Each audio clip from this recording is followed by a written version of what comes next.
A confirmation about the audio, please, guys. If the audio is clear and available, kindly confirm the same. Thank you.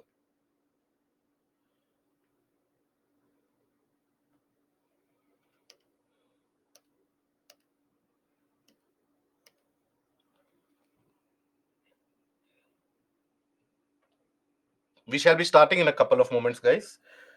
Few of us are still joining the session as of now.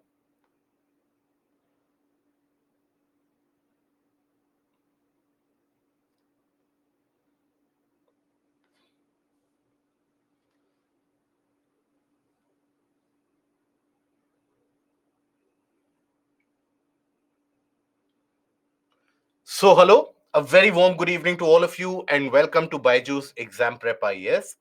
Welcome to this special webinar where we shall be talking about the important articles which have appeared for the past month, which are relevant for your GS paper 3 in the mains examination. That is, we shall be covering the topics of science and tech as well as environment and ecology, which will be relevant for your mains examination type questions, subjective questions in total. And along with that, we shall be having a discussion for one topic of Yojana as well as one topic of the magazine Kurukshetra, so that on your end you are not required to go through these particular magazines in greater detail, and you will just happen to know. And if you are able to understand the session, obviously you will just be able to browse through the important aspects of those topics without going through that significant detail. So, without further ado, let us straight away jump into the topics. But before that, a minor customary announcement, and that is the mains test series. So, for all the candidates, I would actually suggest to you guys, it is absolutely possible that you might not be attempting the mains examination this year. It might be possible that you are going to attempt for the mains examination next year. But please do avail the opportunity for attempting the mains test series. Try to create an answer on your own. The answer won't be perfect as of now. If you are not very confident in your preparation, there is a scope, and there will always be a scope for significant amount of improvement in your answer. But then now is the time to gain as much amount of feedback from the evaluators, as much amount of input as you can, so that you have subsequent months available to you in order to indicate the improvement, so that when you are actually going to appear for the mains exam, you would have done your basic homework. So I would suggest all of you to attempt for these and take an attempt for these mains test series, the questions which have been framed thereafter. Now, taking a look at the topics which we are going to hold a discussion for today. So there has been a kind of a report and a survey done on the bird population. So State of India's Birds 2023 report. Now, some part of this will be relevant even for your prelims next year, but majorly it is relevant for the mains. Then invasive alien species, what are they?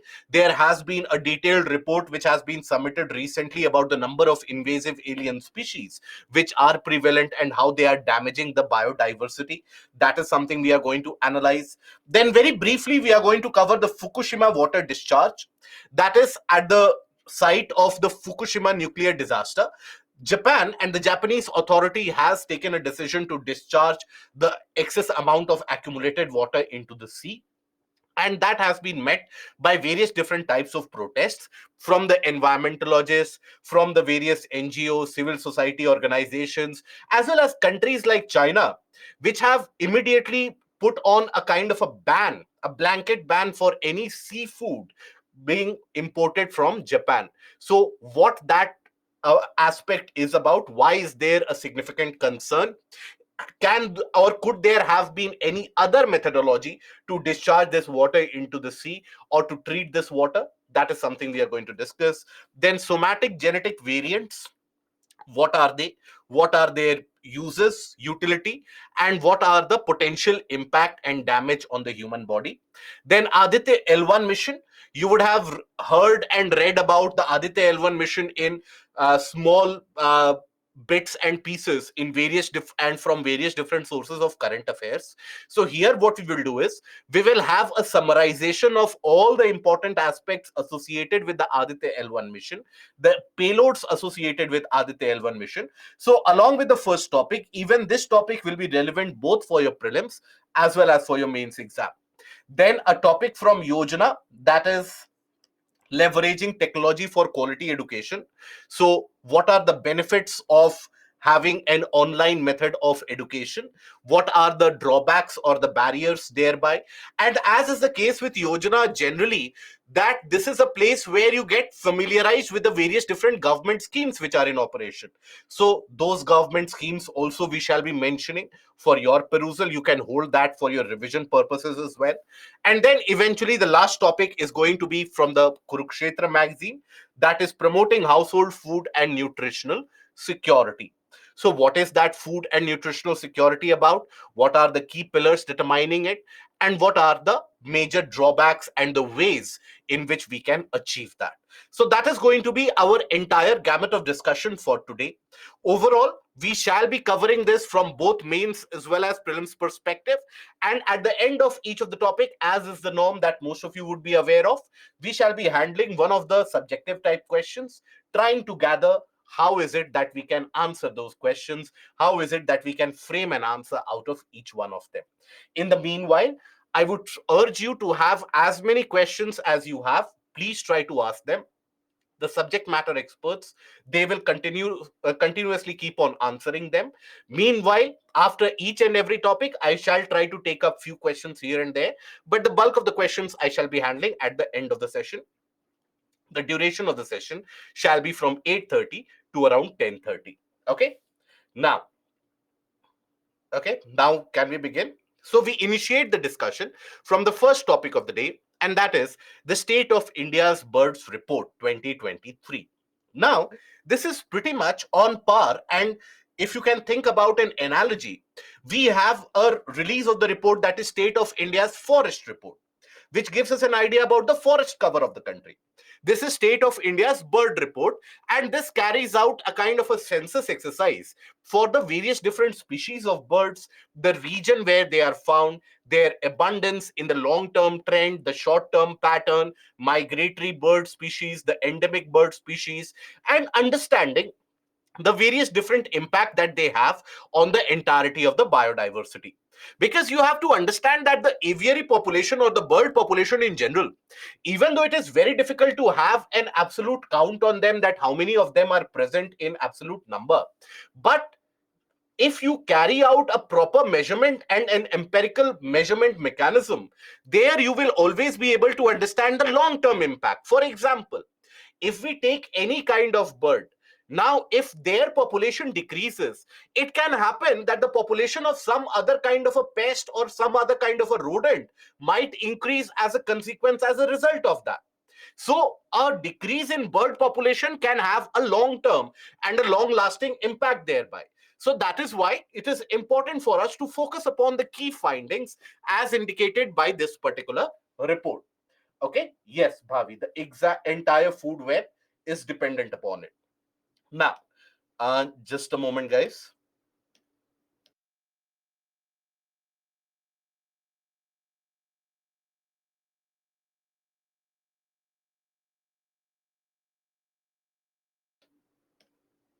So I hope that the audio is now clearly available. Good.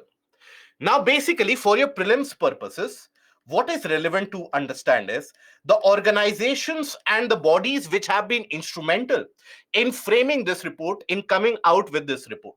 So, basically, it is a collaborative effort between various different government and non governmental agencies, including the BNHS, that is the Bombay Natural History Society, which keeps a particular track and the accountability of the various different birds, the bird regions, important areas which are critical for bird conservation, Wildlife Institute of India, Zoological Survey of India, Wildlife Trust of India, WWF for India. So all these organizations have been involved directly or indirectly in framing of this particular report.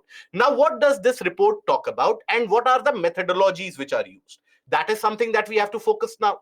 So first of all, here in this methodology, as you have to understand that counting the exact number of birds and any species which can very quickly take up the route of air and move into the sky, so counting their population is a very difficult task at hand. So that is why what you have is a kind of a long-term trend where we analyze the changes which have happened over a 30-year span in any particular area. So this is area specific, that you take a particular area, let's suppose any particular wetland region that you consider. Now in that wetland region, has there been an increase in the population over the past 30 years of the birds which are coming there, or has there been a substantial decline? So with that also you can gauge or also have a kind of a conclusion of your own, that whether the population of this particular bird in question, whether that is increasing or decreasing. The current annual trend, and this is a more real time data which is generated, that is changes over the past 7 years. This is more real time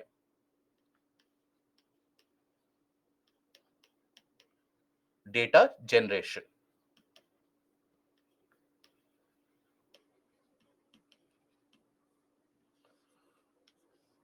Okay, now then distribution range size within India, that is within India. Which are the ranges? Ranges means what here?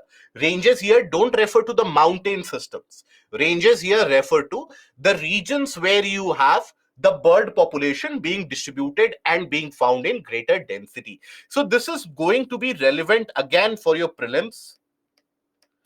Okay, that is, which are the particular methodologies which are in use, which are in prominence to measure the bird population. So the long term trend, the short term trend is over the past 7 years, and the analysis of distribution over these bird ranges.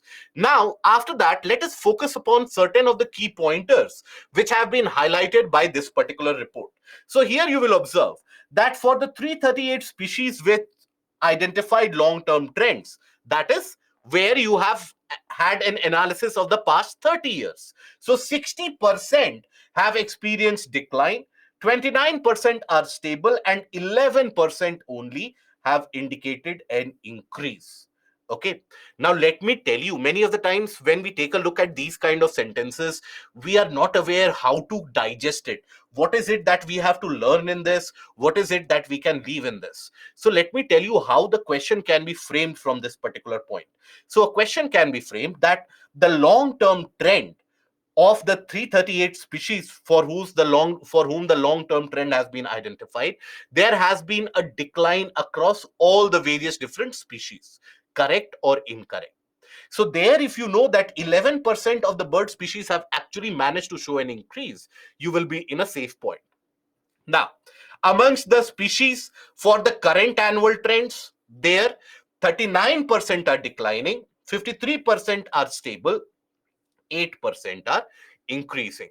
So overall, if you observe that declining and rapidly declining, here also it comes out to be almost how much? It comes out to be 57%. So here also in current annual trend, there is a decline. Okay, in current trend. Okay, and in long term trend, 60% have indicated a decline. But there have been many different species which have indicated an increase, not only an increase in their exact population, but also into the regions where they are to be found. For example, Indian peafowl, that is the national bird of India, that is the peacock, has shown a kind of a remarkable increase both in abundance and distribution. Now it has the peacock or the peafowl as it is referred to, that is found in many areas where earlier it wouldn't be found. For example, high altitude Himalayan regions, rainforests in the Western Ghats. So their aerial expanse has increased over the past few years. The peacock or the peafowl, as you refer to, their population and their region where they are to be found, that has shown a significant and a marked increase. Now the Asian quail, the house crow, rock pigeon, the parakeet, they are highlighted as the species which have demonstrated an increase in their population. So these are few of the species where the population has increased. So these species you should keep in mind, especially the peacock, the house crow, the pigeon, the parakeet, as well as the quail. These are the common birds that we have a sighting of in our day-to-day lives. Their number has actually increased. Now, it has been found out that there has been a marked decline in certain example. When you consider the bird species, they can be classified as specialists as well as generalists. Now, what is between them? Now, it is very simple. The name in itself is self explanatory here. When we talk about generalists, so these are those kinds of species which can adapt, which can survive in a wide variety of ecosystems, in the wide variety of surroundings, right? Whereas the specialists are the ones who have a very specific niche, who have a very specific requirement of a certain kind of biotic and abiotic factors. Okay, so these generalists, they survive can survive in larger types of, or rather than larger, let's have the term various types of ecosystems. Okay, and here they have a particular niche requirement, very specific requirement for survival. Yes, a narrow niche area. And we have already studied in the portion of environment ecology as well that those species which have a specialized niche, they are much more prone to getting extinct. Because when you have a specialized niche, that means what? That you require a perfect kind of temperature condition, you require a certain kind of ecosystem or a habitat around you in order to survive. Otherwise, it is very difficult for you to survive. So that is why you will observe that, for example, grassland specialists, they have declined by more than 50% in total. Also, if you take another example, so here another example will be the yellow crowned woodpecker inhabiting the thorn and the scrub forest region. They have declined by more than 70% in the past 3 decades. So this is again the case of specialized niche. Okay, that is also the case of specialized niche. So here, that is where again you get the validation that those species with a broader niche area, generalistic niche area, they can always survive. Then even in the case of migrants versus resident birds, that is also a point of classification. So when you talk about migrant species, they have migrated from some other region, maybe the region of Siberia, maybe the region of Central Asia. They would have migrated from one region to another. Now these are the species which are much more prone to various different threats, because they come here covering long distances, and they will approach a particular area around a wetland, particular area around, let's suppose, a low lying region of a lake, etc., to gain access of their food. Now there, those species who have migrated, they don't have the scope to explore much territory in the migrated land. So that is why, let's suppose that the species are migrating from Central Asia and they are migrating to a wetland in Gujarat. Now, if this wetland is threatened, the species which are migrating, they will also be threatened. Their survival will also be put into question. Okay, but when you talk about the resident birds, those who are endemic to this particular region, those who are naturally found in this area, if let's suppose this wetland is threatened, they might go to some other area, they might explore some other local terrain, isn't it? But that is not always the case with the migrant species. That is where the migrants, the population is decreasing. Population is decreasing.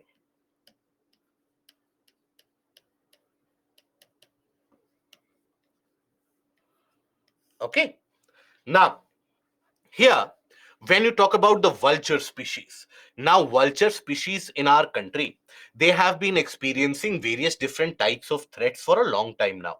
In fact, you had a brief interregnum or a brief duration in the past decade and a half where the population had declined so significantly that it was thought that nobody can basically protect the vultures from extinction. Now, vultures, their extinction started happening and the decline in population started happening because of the agricultural activities and various different people who also take care of animals and animal rearing. They would provide with a kind of an anti-inflammatory steroidal drug which is referred to as diclofenac. Okay, very good. Diclofenac. Now, these diclofenac would be ingested by these vultures indirectly, obviously indirectly, because the vultures, they would feed on what? The dead animal carcass or the dead remains of any particular animal matter. Now, if the animal would have ingested diclofenac, then these vultures would also have ingested them, and that would cause them nerve damage, where the necks, they would start drooping. And that is where the vultures, after some time, would not be able to gather food and they would die. Now, the diclofenac was banned. After that, aceclofenac started being used as a replacement of diclofenac. Now, even recently, you had the situation where a group of veterinarians, they had submitted the proposal that let us ban aceclofenac as well, because that also is doing the same job. So in many of the areas, this diclofenac has been banned, aceclofenac has been banned, and as a replacement, you provide meloxicam.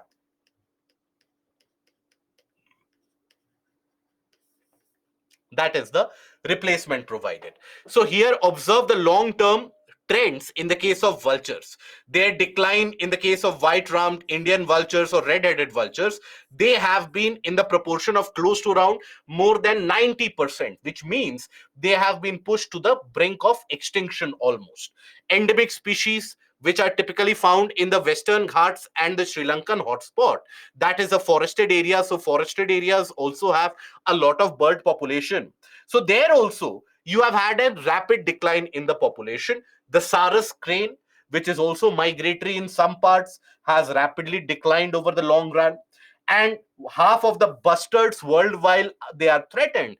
But in India, you have the three bustard species. That is the great Indian bustard, which is also critically endangered, lesser florican, and the Bengal florican, whose population is also very less. Now, these are also hunted out, and in many of the cases, they get entangled in the electrical lines around them, and that is where their death starts to happen. Right? One of the biggest threats for the great Indian bustard is that the habitats where they would survive, that habitat is getting destroyed, getting fragmented. And to add on to that, the electrical lines which pass through that area, now these birds, they cannot fly to a great height. They will fly very close to the ground surface. So that is where they get trapped in those electrical lines and their population has declined. That is why Supreme Court had basically suggested the government to have a separate program for conservation of the great Indian bustard on the lines of Project Tiger. There is still deliberation which is going on in order to conserve, and what is it that we can do in order to protect the bustard population. Bustard population, the great Indian bustard, that is very relevant for your examination. UPSC has been asking questions from this for a long time now. So in which part of the country typically do you find the great Indian bustard population? Where do you think? The region of Gujarat, Rajasthan, some parts of Madhya Pradesh also. Yes, that is correct. In the western part of India, the western stretches of India. Okay. Yes, it is found in Pakistan as well. It is found in the contiguous terrain from the region of India. As you move into Pakistan, it is found in those areas as well. Okay. Now, what are the reasons for their overall decline? In majority of the cases, we have seen that the current trend also indicates a decline in 58%, 57%. The long-term trend indicates a decline in 60% of the population. So what are the reasons? First is an overall decline in the insect population. This is something which is prominent across the globe. Okay, prominent across the planet. So this means the food available for the birds, that is declining. Insect population overall is declining because of excess amount of human intervention which is happening in management of the land, and also artificial utility of the land has killed the insect population in larger amounts in larger areas where they are not coming back up with the same rate. So that means that has been a cause for the decline in various different species of birds across the world. Now, there are certain specific kinds of birds where you will find them to be in existence. For example, you have a river. Now, many of the times in the mature stage of the river, you will find a depositional structure, a depositional sandbar of sorts, right? Depositional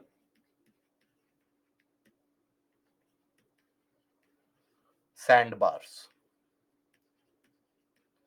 Now, many of the birds, you'll find that they take refuge in these sandbars, and here they get ample supply of the fish as well, because the flow rate of the water is comparatively lesser.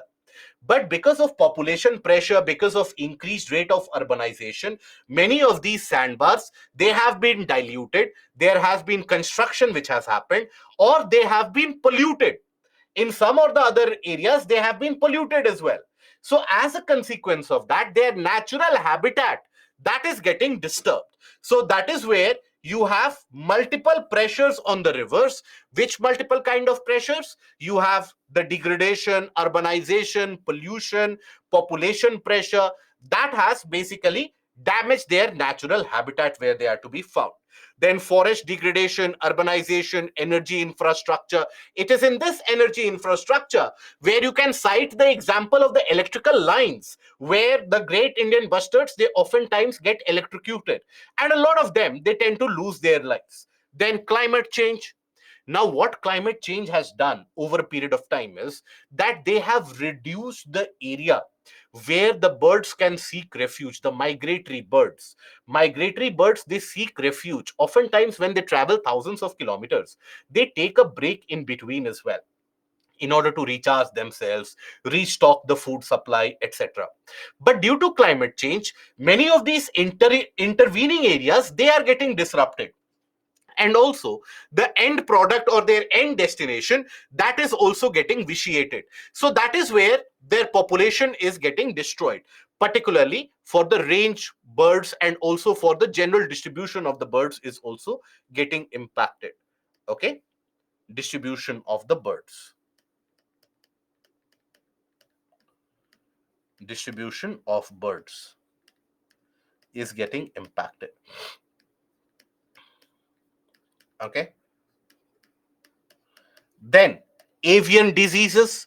You have various different types of diseases which basically impact the bird population. For example, a few years back, you had a bacterial disease which spread around the Sambar Lake in Rajasthan, which brought about a mass level of death for all the various birds which would take shelter there, right? Or which would migrate there during the winter season. And that was because of the clostridium, what was referred to as the avian botulism. That example you can always cite here. Example, avian botulism. Okay. Then illegal hunting and trade, that has always been a threat factor for the bird population and their decline as well. So if you are asked about the various factors which are leading to the decline in bird population, understand the basic parameter around which you have to drive all these points. The birds, they require a habitat, and what is else that they require? Availability of food. So the food availability is getting impacted because of the decline in the insect population. The habitat availability is getting impacted due to climate change, urbanization, population expansion, then increased infrastructure, pollution which is happening, the consumption, or the in a way, we are basically taking in much more natural landscapes and changing the land use pattern. So that is also in a way impacting the natural regions where you can find these bird population. So all these reasons have to drive around availability of food as well as the habitat. So climate change, pollution, population, the availability of food, all that you can frame your points accordingly. Now, what is it that we can do going ahead? What is the way forward? The way forward is habitat conservation. Whichever habitats are the ones where they are to be naturally found, so you need to conserve those habitats. You need to be able to restore those habitats as well. Protected areas and reserves, they need to be brought about in greater numbers, so that you can provide the natural serene spaces where these birds can not only survive but they can thrive and increase their population as well. Reduction in pollution, mitigation of climate change, and you need to carry out a better grade of research in order to understand the exact food chain and the food web of these birds, so that you understand that, okay, if the insect population is declining, what are the other food items that they can rely upon? For example, when you had the decline in the population of the vulture species, that brought about an increase in the population of the rabid dogs, the stray dogs, who were becoming rabid as a result of that. Why? Because the infection started spreading from the dead animal carcass. When you have vulture population in abundance, they will take care of the dead animal carcass very easily. But once these vultures, their population starts to decline, then the natural decomposition process of this dead animal carcass, that decomposition process is inhibited. So that means there will be a cascading impact. So that is why we need to carry out a greater amount of research in order to understand that what is the impact of any individual action on the individual bird species and its subsequent impact on the biodiversity as well. Here you have one international convention which works for the conservation of these birds in terms of the migratory birds, and which is that the international convention. So very good, Hanrao and Santosh. It is the Bonn Convention. Abhishek as well. Good. Very good, guys. Bonn Convention, which was brought about in 1979. This is also what we refer to as Convention on Migratory Species. Migratory species. Very good, guys. Beautiful. Okay. So that is all that you need to know on this topic. So what is it that you need to be very mindful of? So what are the various organizations which have been involved in releasing of this data? What is the methodology which is used? That is the long term trend, the current trend, as well as the area, the range area. Now, which are those particular bird species where the population has increased quite substantially? The peacock, the koal, parakeet, pigeon, all these, their population has increased. Then, when we talk about those which have experienced a decline, so as compared to the generalized ones, you have the specialized niche areas where the birds have indicated experienced a decline in population. You can take the example of woodpecker as well. Then migratory versus the endemic species. It is a migratory ones which have faced a lot of damage in that aspect. So there, after that, the reasons why there has been a decline, and also the possible solutions going ahead. If you know this much detail, enough for your mains examination as well as the prelims examination next year. Take a look at the question which can be framed. Discuss the key findings indicated by the State of India's Birds Report 2023. Examine the reasons for their decline and suggest the ways in which the bird population can be protected. So, here in your introduction, what do you write? When you talk about the introduction here, so in the introduction, you need to be mentioning that this report has been generated by various different organizations. Mention the organizations, and this report basically measures the long term, the current trend, as well as the distribution range of these birds. That will be your introduction. After that, the key findings that we have discussed, that needs to be mentioned in the body. Okay, in the body, mention the key findings and the key pointers out there. Okay, and then after that, you talk about the reasons. So point by point, you can mention the key findings. So mention the overall decline, right? And also the regions and the bird species where there has been an increase, why there has been an increase, and so on. And also, after that, you talk about the reasons, then way forward. And how do you conclude such an answer? So, in the conclusion, you have to talk about that birds, being the avian species or in general, they are very, very important for maintenance of the balance in the ecosystem and ensure a kind of a relationship between the grazing and the detritus food chain. Now, the extinction of any of the bird species has got a long term cascading impact on the biodiversity, which damages us in the long run. So, always it is important for us to have a long term protection measure, a standard operating procedure in which we can go ahead with a kind of a conservation mechanism. Okay, right? Now, any questions that we have? Riverine sandbar. Okay, many of us are getting confused in the aspect of what do we mean by riverine sandbar. So, how many of us have a doubt in between that, in understanding that? Ilma, about who releases this report and its relevance can be introduction. Yes, absolutely. Okay, so, how many of us we have no clue about what is a sandbar?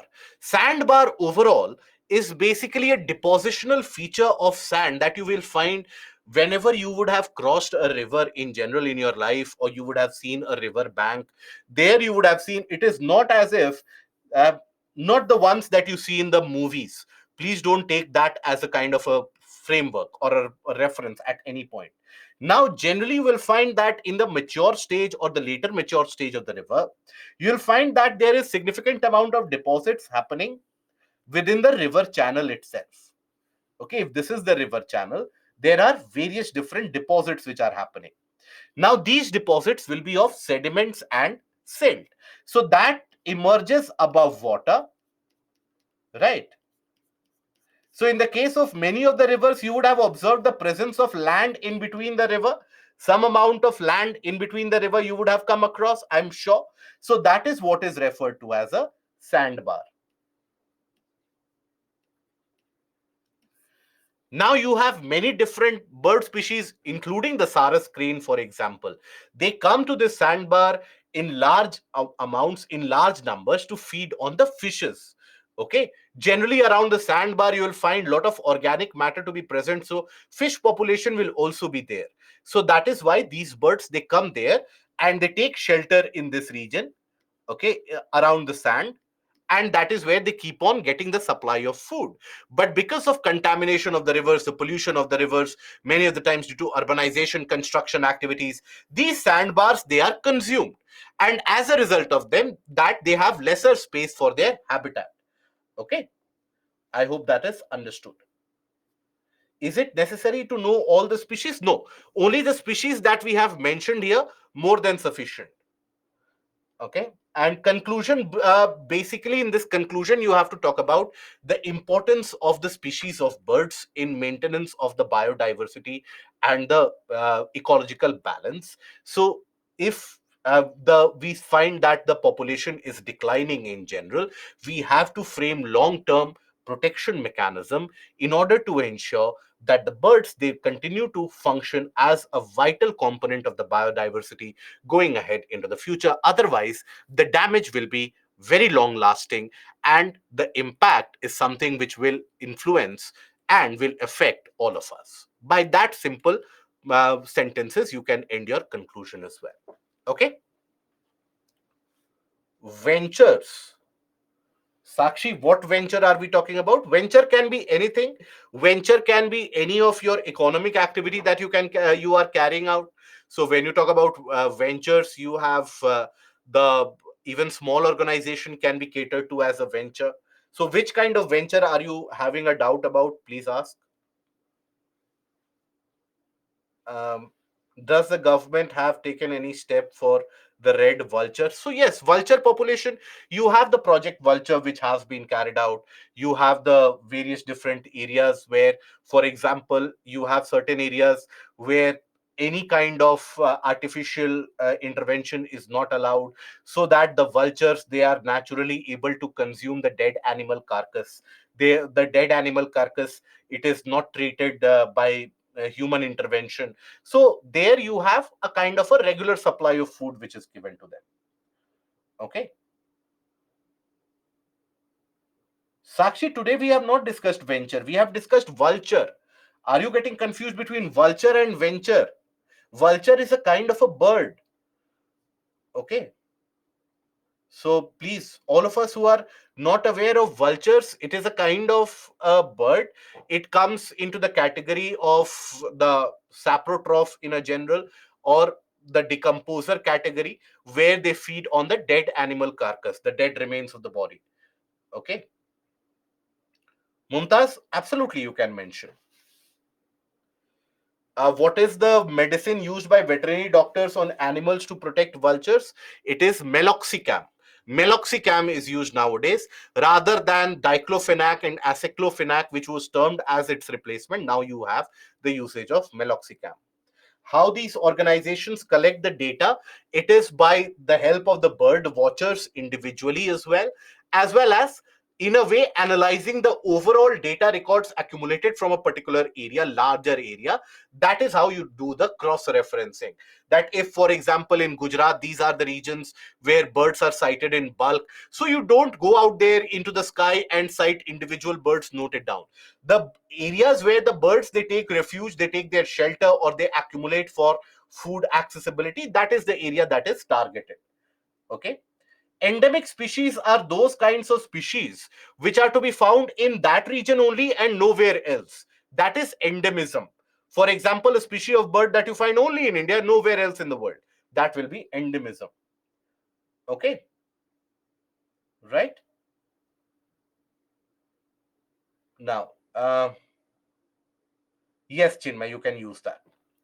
Aceclofenac, even though it is a non-steroidal drug, but then there it has been found out that after the digestive process, it goes into the digestive process of the bovine cattle, that is the cows, the buffaloes, etc. That is where they metabolize into diclofenac once again. So that is why the impact is still to be found in the declining population of the vultures out there. Okay.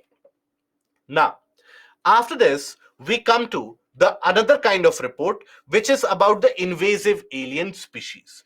Now, what is this? So, which is the organization here for your prelims? Extinct species means the ones which are not to be found anymore out there naturally, they are not to be found anymore. Now, the organization which has released this report is the IPBES, that is Intergovernmental Platform on Biodiversity and Ecosystem Services. Now, in the past week itself, it has released a report which talks about the overall prevalence of the invasive alien species and also the number in general sense. What is their absolute number? Because when you talk about the invasive alien species, their number is increasing across the world, and also the impact on biodiversity, the economic impact in general, is also quite substantially increasing continuously. But what are the invasive alien species? What do we understand by invasive alien species? So here, if you take a look at this, now this is an image that almost all of us would be familiar with. In majority of the lakes and ponds around your society or your region, you would have observed the growth of the plants like this.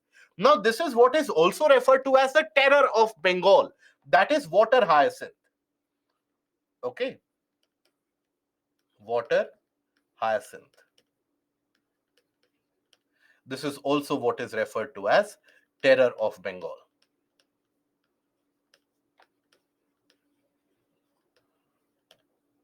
Now, here, what do we mean by invasive alien species? Invasive means something which has intruded into a region. Alien. Alien means what? Something which does not belong to a region naturally. Right? So, those kind of species which are not to be naturally found in an area, but where if and once they have been introduced, there is a kind of an unchecked rapid increase in their population which is experienced, that is invasive alien species. There is no significant competition that they face, and that is where there is no check on their increase in population whatsoever. So these are the kind of species that we refer to as the invasive alien species. So example, water hyacinth. For suppose when you have water hyacinth which starts growing, now in almost all the invasive alien species, one of the common factor that you will find is that they tend to grow very rapidly. Their rate of growth is very rapid and very quick at the same time. So here they start growing in significant proportion. Now think about it. In these areas of the water body where they have already grown and developed so significantly, what do you think will be the availability of sunlight in the lower portions of the pond? The availability of sunlight will be almost stopped by this water hyacinth. So what about the natural aquatic plants that you find underwater in the case of the ponds and the lakes? They will not get availability of sunlight, so they won't be able to carry out photosynthesis, so their population will reduce. So in a way, they will impact the natural biodiversity in majority of the cases with a negative impact. Because they grow so rapidly, they will deny the natural species, or the species which are found there naturally, they will deny them the accessibility to natural resources. Let's take another example here. For example, this is a kind of plant species that you find almost as a common factor across the entirety of the country, where you will find a various variety of different colored flowers which start growing up and popping up in these plants at very quick interval. This is what is also referred to as lantana camara. Now, this is also an invasive alien species traditionally to be found in the region of South America. Now, this was imported in India, as is the case with almost all the invasive alien species. They are imported primarily to increase for ornamental purposes, to provide a kind of an aesthetic beauty. And after they start growing out of proportion, then they are left into the wild. And that is where they grow up in the wild as well. Now, what it does, and this is the common trait of almost all the various migratory species, that due to lack of competition, due to lack of competition,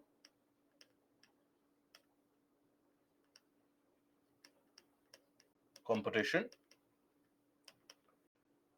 they grow very rapidly. Okay, and due to that, deny the local population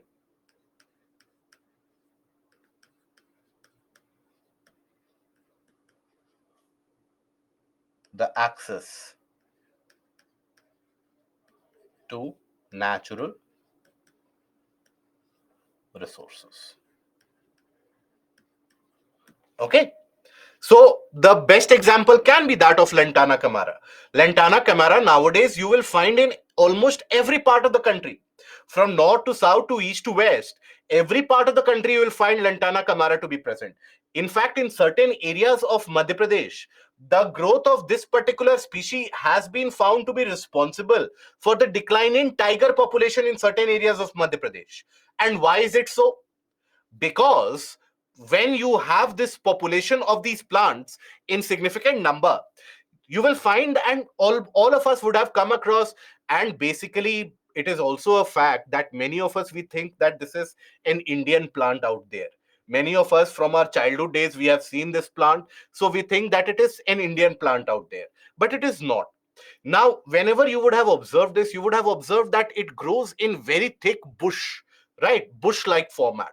It doesn't grow in a sparse condition that one twig is there, another branch is somewhere else. No, it grows in a very dense, bushy format.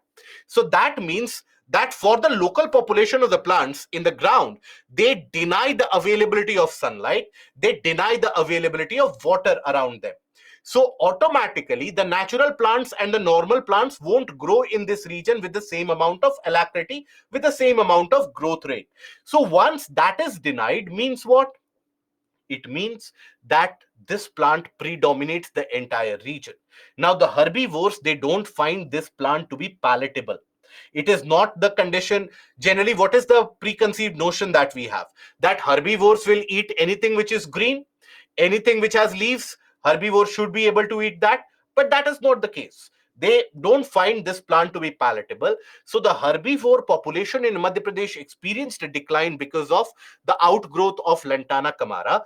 And because the herbivore population declined, so that means in certain areas even the tiger population experienced a substantial decline. So that is how they can have a long term impact as well.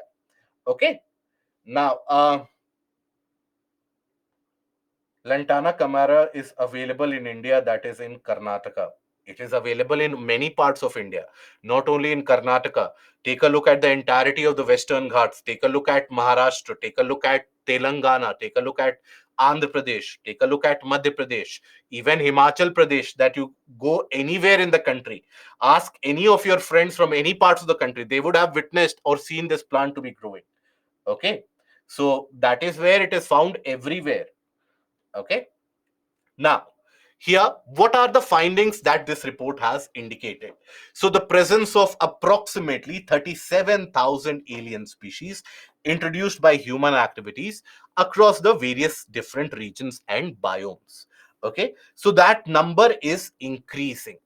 Of these, more than 3,500 are classified as invasive alien species. So you have 37,000 alien. Out of that, 3,500 are invasive, where the population is growing unchecked and they are intruding into the natural landscape of the local varieties. About 6% of the alien plants, 22% of the invertebrates, 14% of the vertebrates, and 11% of microbes, they are referred to be invasive, which means that when you talk about invasive alien species, you don't have to restrict yourself only into the plant variety. We give the example of plants because there the impact is something that we can see unfold in front of our very own eyes. But the examples of the animals are also quite significant. For suppose many of you would know the example of the case of the Burmese python. The Burmese python, which was introduced into the swamps of Florida. It was not directly introduced into the swamps of Florida. It was introduced into the fields of Florida to take care of the rodents. But once flooding happened in that region, those pythons, they started roaming free within the various swamps and lakes, and now their population goes unchecked. And now Florida has to conduct the annual python catching contest in order to determine and in order to ensure that greater amount of pythons are being caught there. Same is the case with the Colombian hippos, the hippos which have been introduced into the Colombian ecosystem by the drug lord Pablo Escobar long time back, around 3 decades back. Now those hippos, they have started becoming invasive. They have intruded into the natural landscape of the local varieties. So that is where you have the example amongst the animal population as well. Now, what is the impact of this? Here you have another invasive alien species, and that is Senna spectabilis.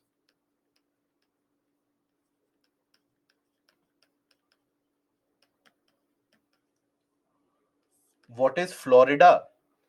Florida is a southeastern state of United States of America. So here you will observe the region of Florida. If ever you have taken a look at the map of North America, you would observe just to the north of Gulf of Mexico, you have a kind of an appending like this in the map of North America. That is the region of Florida, with its capital at Miami. Okay.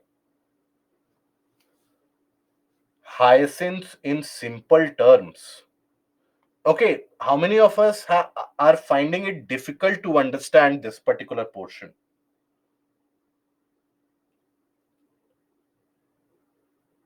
Any difficulty in understanding this? Red-eared slider turtle is also an example. Yes. Florida is known for its wetlands, Everglades. Is there any at least one advantage with these invasive species?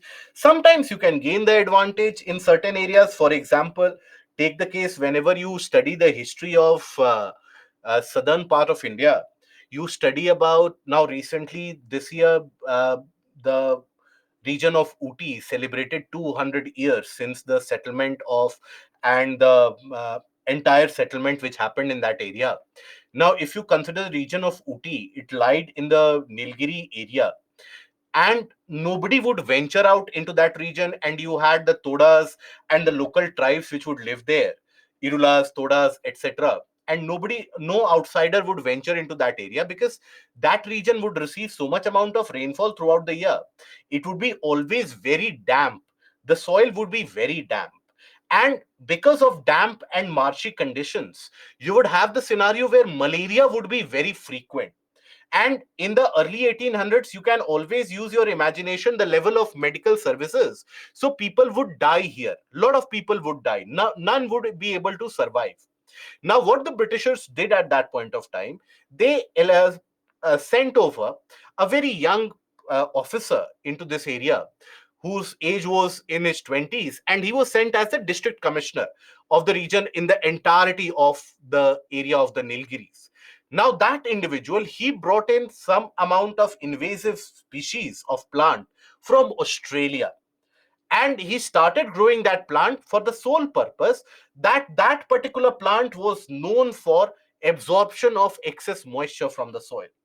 So very quickly these plants, they started growing for significantly tall length, and that region would be returned to a kind of a natural drier state with the absorption of lot of moisture, and settlement was made possible. Now, can you think about which plant are we talking about? Which species of plant are we talking about which was introduced? Okay, it was the eucalyptus. Eucalyptus, you would have observed around you in many of the areas, you would have observed the predominance of eucalyptus. So eucalyptus was introduced into the southern part of India because of this particular event. So while it did benefit, but then that eucalyptus started spreading in other parts of the country as well, and that is where it would render that region very dry, and it would absorb all the moisture. It would grow very tall, but the local varieties of the trees, they would be moisture scarce and moisture deficient, and they would die. That is why the next time when you visit any hill station or any region, wherever you observe the eucalyptus plants, you will observe that in a large stretch only the eucalyptus will grow. No other plant will grow in that area. Maybe in the other hill or hillock, other plants you will find, but in those regions no other plant would be able to survive. Okay, now I hope that is understood. Now, then we come to the impact. So there is a loss of biodiversity. For example, another invasive alien species you can take as an example, the Senna spectabilis. Now, this has reduced the biodiversity in many of the forested areas in Kerala.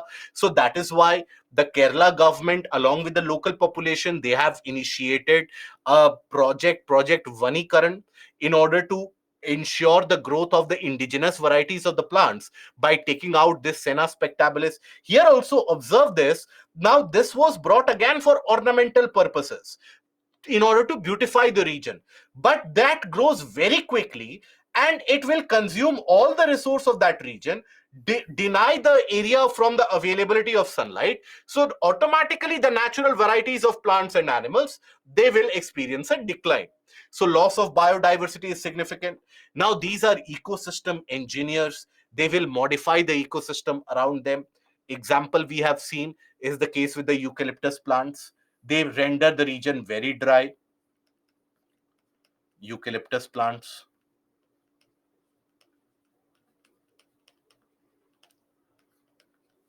renders a region very dry.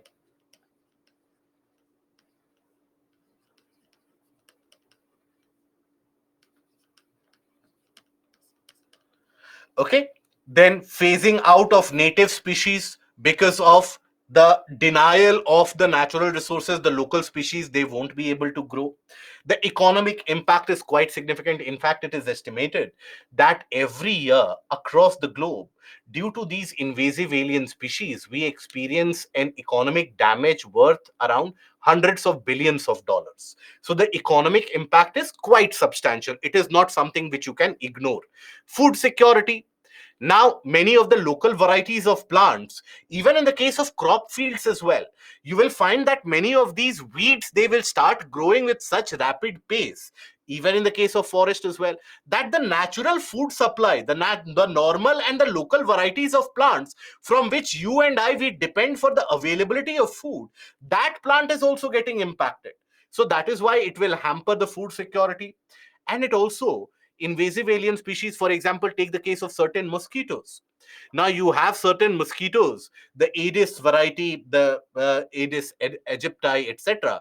Now these mosquito varieties, they are not naturally found in all parts of the globe, but then they are spread over with the help of the human activities due to trade, mercantile activities, etc. And that is why you will find the prevalence of diseases such as chikungunya, dengue, malaria, etc., which have not always been predominant in every part of the world, but slowly and steadily their prominence is increasing. So that is the overall impact that you can cite. Now, what are the reasons why their number is increasing? So here is another of the invasive alien species, and that is your red ear slider turtle. Okay, red ear.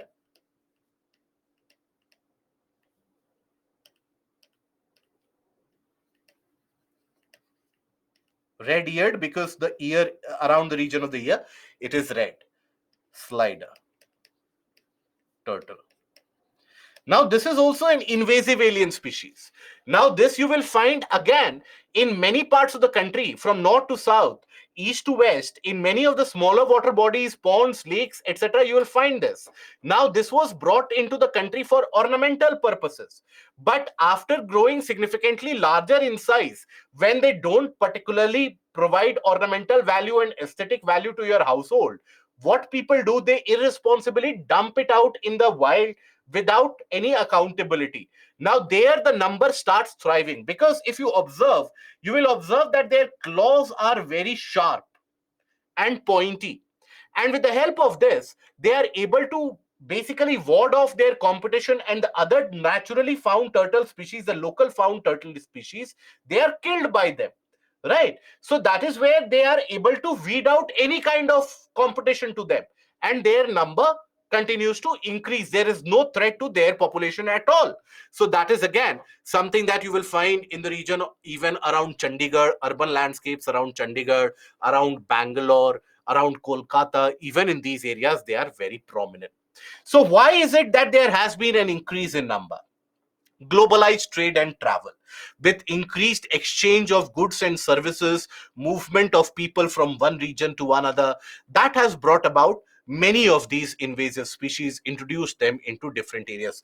That is the reason why many of the countries, they won't allow you to take any of the agricultural items from other country. For example, whenever you try to visit, let's suppose, United States. Now in United States, let's suppose you are carrying certain fruits from India, that I will consume it in United States. They will seize that immediately at the customs and they will dispose that, because it is through these fruits, vegetables, many of the times, that few of the insects, pathogens, etc., they are introduced in very different surrounding where they don't face any competition whatsoever. Then there is also that illegal trade.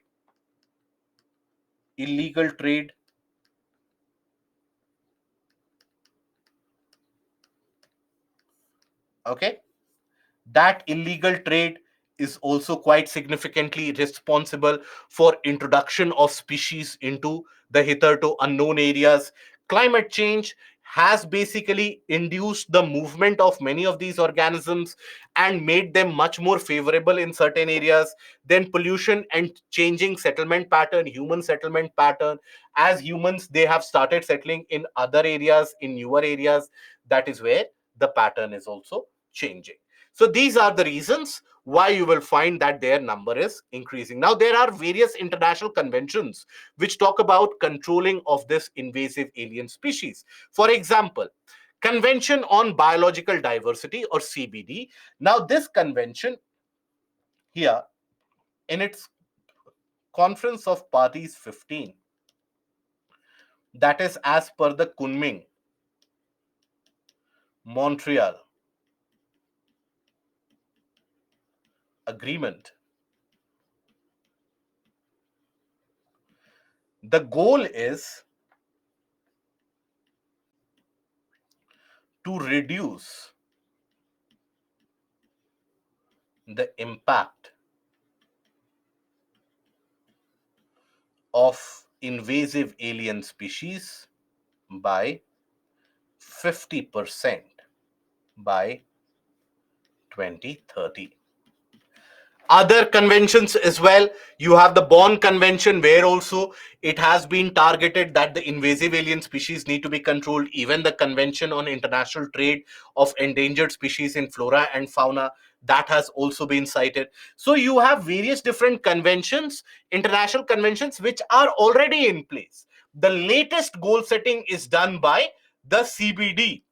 The CBD was arrived at when? This was arrived at in 1992. Okay, so that is basically the various different measures which have been put into place. Okay, I knew this was going to confuse. This is invasive alien species. Okay, now here, what are the invasive alien species? Discuss the impact of these species on the biodiversity and also elaborate the reasons for their spread. So in this, the introduction has to talk about in detail about the invasive alien species. These are the particular species which do not belong to that natural ecosystem or biodiversity. They have been introduced accidentally or deliberately into that region, where their number goes on increasing unchecked, and they pose a threat or danger to the natural biodiversity. That will be your introduction. Now, after that, with the help of examples, you drive forward your argument that how these species, they will impact the biodiversity. They will modify the ecosystem around them. They will deny them with the natural resources. They will modify the type of species which will inhabit that region. They will end up modifying the habitat, the ecological niche of an area. All that you can talk about. Okay. Now, coming to the next topic, that is the Fukushima water release. Now, as you must be aware, that after the Fukushima nuclear meltdown, when is it that this nuclear meltdown happened? What do you think? Yes, Ravi, correct. When? 2011. It was March 2011 when Japan was hit by a massive tsunami. And it was at that point of time when across the coastline you had the Fukushima nuclear power plant. And that nuclear power plant experienced a disaster, leakage of radioactive material. And that is when it was shut off. Now, lot of that water was still trapped, and it was capped in various different storage structures. Many different hundreds of storage structures, they were completely filled by this water. Over a period of time, this water has been decontaminated, has been in significant sense purified, and after that Japan is releasing the power plant's cooling water into the ocean back again. Now, when Japan is releasing that water back into the ocean, it has sparked a lot of anxiety amongst the general population and also amongst the neighboring nations, that it will lead to some or the other form of bioaccumulation or biomagnification. Bioaccumulation or magnification is what? It is the mechanism by which the contamination spreads into the food chain, where you continue to consume the same amount of contaminated matter again and again and again. And eventually, let's suppose a fish is contaminated with a radioactive waste. Now, if I continue to consume the fish from the same region, so over a period of time, the amount of waste in my body will also build up. That is bioaccumulation, where consumption of the same food keeps on building the amount of contaminant. Biomagnification is as you move from the lower level to the higher level in the food chain, the level of contamination, the total amount of contamination also keeps on increasing. So that is where the concern is, that by the methodology of bioaccumulation and magnification, these contaminants, that is the radioactive contaminants, they will continue to hamper large amount of the population. That is why immediately after Japan took this decision, now this was a decision which was kept in mind after consultation of the international agencies as well. But as soon as Japan took this decision, China immediately announced the ban of all the aquatic or the marine imports from Japan, because China was concerned that it will spread over into the ocean as well. Now, Japan's Atomic Agency and the IAEA, that is International Atomic Energy Agency, they have approved the plan for the release. Now, what is done, the process of the release is that the contaminated water moves through the ALPS system, that is the Advanced Liquid Processing System, which can filter out 62 radioactive nuclides other than tritium. Now, what is tritium or tritium as it is referred to? It is an isotope of hydrogen. Hydrogen's isotope is used in many of the cases for the nuclear reaction and as a coolant as well. So hydrogen has got various different isotopes. You will find protium, you will find deuterium, and you will find tritium. Tritium is where you can represent tritium as this, where hydrogen will have one electron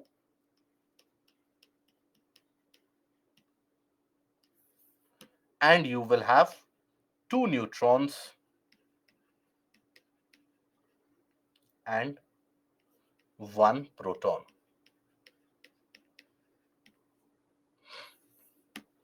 Okay, so this is used in many of the cases as a coolant in the nuclear reactor as well. Now, it is this tritium which is causing a lot of anxieties, that look, even as per your ALPS or the processing system that you have, tritium is not going to be separated from there. That means tritium will be released into the water body. But here, it has been found out that after the treatment, first of all, in an underground tunnel which is almost a mile long, that is where the water is allowed to stay, and then the water is slowly and steadily released into the ocean. So there the desired tritium level is close to around 1500 bq per liter, becquerel per liter, which is much improved as compared to the international standards. The international standard is close to very, very, in fact, much more diluted, but then this is not at all of a concern. Now, the concern is with other contaminants, that is strontium 90, cesium, etc. These radioactive chemicals, they can have a long-term damage. Now, that is why there has been such a long discussion, and going ahead, this discussion is expected to continue ahead into the future as well, where the environmentalists, they are arguing that why have you released this water? But the other side of the argument is, what do you do with all this water? Japan has been storing thousands of liters of this water in the region for more than a decade now, for almost 12 years now. Now, Japan doesn't have the scope to store much more amount of this water. So, what is it that Japan should do? Japan should basically treat that water and release it.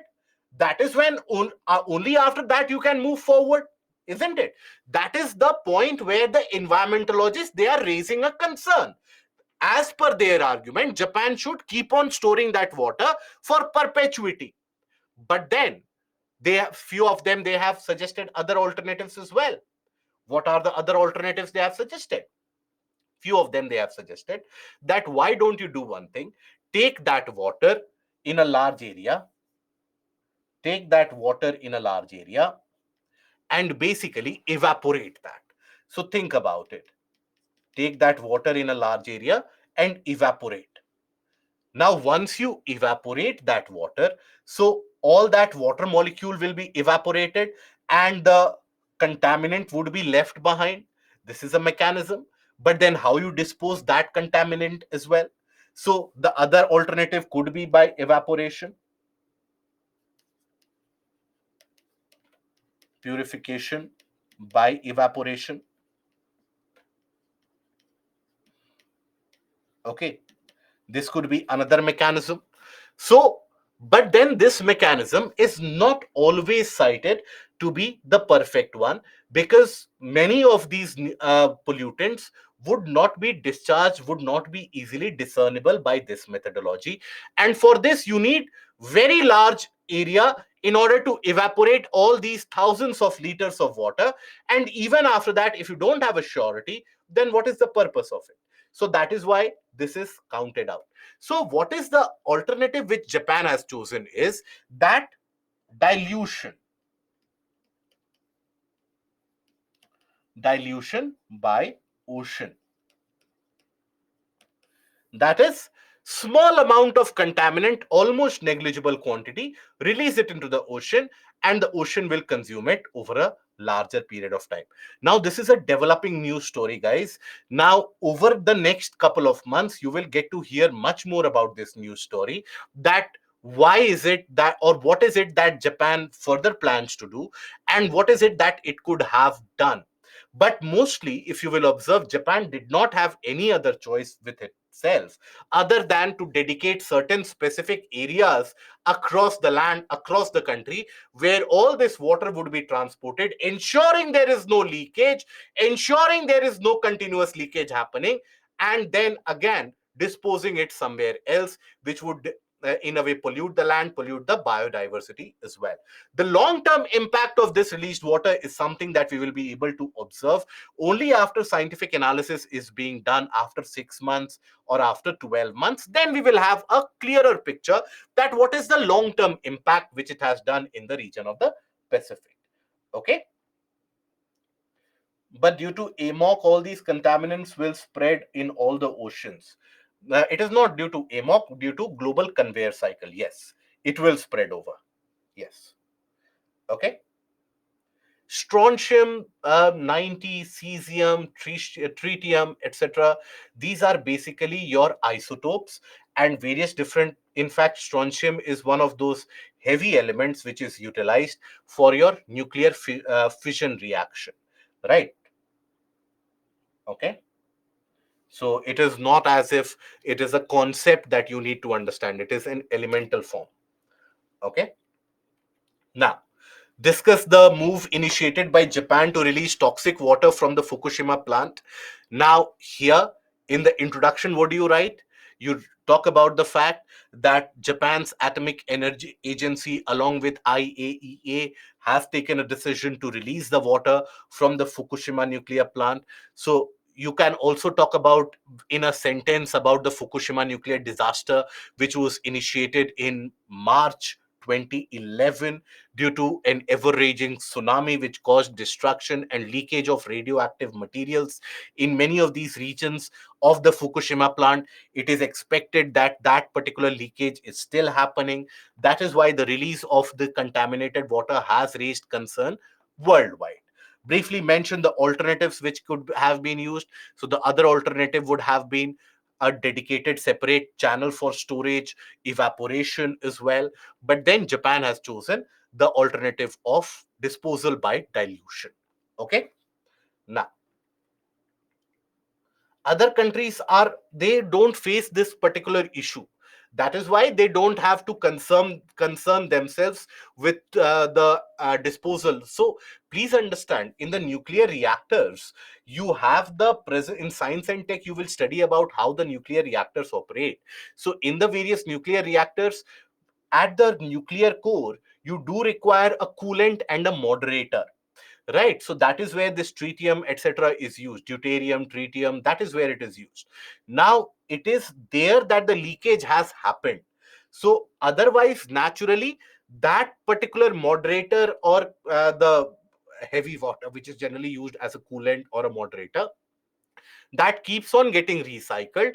Eventually after that, some amount is disposed of, and it otherwise it is completely recycled. So the other countries, they have to basically take care of only small amount of that waste, and they can bury it into deep underground burials, And the way to treat the nuclear disaster or the nuclear waste is that you go for very deep underground burials.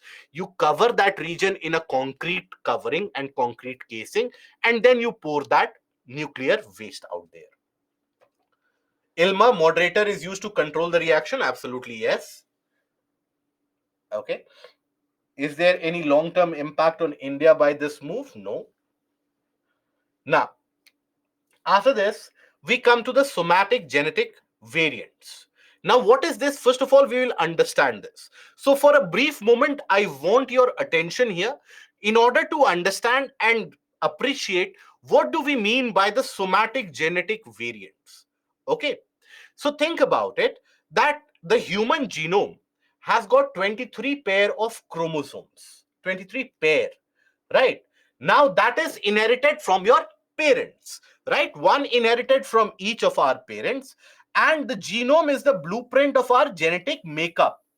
How tall we are, whether what are the bodily traits that we have, what is the internal functioning that we have, right? The complexion, the color of our eyes, the pupils, everything, the exact body morphology, all of it is determined by this chromosomal makeup. Now that is inherited from the parents. After fertilization, the combined single cell. So just to give you a kind of a broader viewpoint, so here what you will observe is cell containing the 46 chromosomes. So here, just two as an example, the chromosomes are duplicated, and then eventually you will find that these traits are inherited by the individual cells that you observe amongst the offspring or the young ones. So here, after fertilization, the combined single cell with the 23 chromosomes starts to divide. Okay, have patience, listen to it carefully. After fertilization, that is when the egg mates with the sperm, after fertilization, the combined single cell or the zygote which is created with the 23 chromosome that starts to divide, copying the genetic material over and over again, and thereby creating nearly a trillion different cells which make up the human body. It is not all the same kind of cells which are created. All are different varieties of cells. For example, our nerve cells are very different from the cells which make up our tissues. Those are very different from the cells which make up the digestive tract. So in our body, you have a mosaic of different types of cells. So you can think about it that copying is happening in all the various varieties of the cells. It is not only one cell which is basically reproducing itself and copying itself into multiple Xerox copies. That is not the case. As the cells divide, the DNA is copied with extremely high accuracy thanks to the various protein markers that you have in the DNA that proofread and correct the errors in the DNA. Till now, this is the natural functioning. Now, when this copying happens, here in this image, you will observe one here, observe just very brute force here. That one is complete pink, another is complete blue. Eventually, when it is copied, observe that pink is interspersed with blue and vice versa happens, means some of that copy paste is happening in almost all the cells. So that is where sometimes the errors arise, errors in that copying arises. But despite the mechanism of proofread by the protein markers in the DNA, various studies have estimated that there is still a chance, a probability of an error rate of 0.64 to 0.78 mutations per billion base pairs per division. This rate is also minuscule given the large size of the humans. Now, here, this is the error in copying, error which happens. Now, once this error happens, that will impact the functioning of the body. Maybe while copying, copying of what? Copying of these chromosomes and the DNA network, it might happen that in certain areas the cells might be created to be very perfect, much more healthier than the other cells. It might happen that in certain areas you have the cells which are naturally damaged. Now that is not something that damage is not something that your parents have given to you. That is very different. That is damage which has happened as the cells have started copying themselves. Okay, so they are different from the gametic mutations that you observe, where certain discrepancies and deficiencies you inherit from your parents themselves. That if, let's suppose, the parents have certain genetic diseases, you also inherit them. It is different from that. So the number and effect of these errors, they vary significantly depending upon the stage of development or the point in the life cycle where they occur. Now, if I ask you, when you think about the human body in general, now the cells that are present in your body, in my body, they are not out there for perpetuity. They continuously keep on dying, and they get replenished. Every time that a cell dies and a new cell that is getting created, there will be a replication, a kind of a copy paste which will happen. So think about it, as compared to a young individual A of, let's say, 10 years, and as compared to B, let's suppose, of 40 years, right? Where do you think there would have been greater amount of this copy paste of the DNA and the chromosome which would have happened? In the case of A or in the case of B? What do you think? Good. Always in the case of B, because as you grow up, the cells in your body keep on dying and they keep on getting replenished. After a point of time when your body doesn't replenish the dead cells, that is when you experience aging. Otherwise, when you think about all the scientific standards which talk about reversing of aging mechanism, that a person will never grow old, that is purely based upon the fact that your body continues to reproduce newer cells as the old cells keep on dying. That is where you will never age. But as you age, there is a greater amount of that replication. So an error that occurs in the DNA after birth but during development is called somatic genetic mutation. So understand, there can be some error in the DNA right from the time of the birth. Now that is inherited genetically, right? But here, the error which has developed has happened after birth. It has got nothing to do with the genes or the DNA of your parents. It has got to do with how those genetics or how that DNA has reproduced itself in the body as you are growing up. That is the somatic genetic mutation or variation. This can create certain diseases. It can sometimes create very fit cells, and those fit cells, they are much more healthy than the other ones. They will There is nothing which can destroy them. Even your white blood cells won't be able to destroy them. So their population will keep on increasing, the healthy cells. Their population keeps on increasing quite substantially in an unchecked manner.